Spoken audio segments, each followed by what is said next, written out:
शिवसेना ठाकरे गट नेते संजय राऊत यांनी रामदास कदम यांच्यावर टीका करत म्हटले, अशी वक्तव्य करणं ही बाळासाहेब ठाकरे यांच्याशी बेईमानी आहे.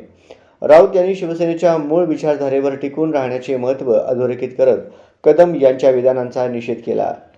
त्यांनी सांगितले की बाळासाहेबांनी जो विचार दिला त्याला तिलांजली देणं म्हणजे शिवसेनेच्या आत्म्याशी गद्दारी करणं होय. या वक्तव्यामुळे ठाकरे गट आणि शिंदे गटातील मतभेद पुन्हा एकदा चव्हाट्यावर आले आहे. आम्ही मातोश्रीवरती होतो, बाळासाहेबांच्या पूर्ण आजारपणामध्ये आम्ही तिथे होतो, शेवटपर्यंत होतो, आम्हाला माहिती आहे. आता यांच्या तोंडामध्ये कुणी जर शेण कोंबला असेल भीतीपोटी आणि ते आता उगाळत असेल ते तुम्ही काय करणार?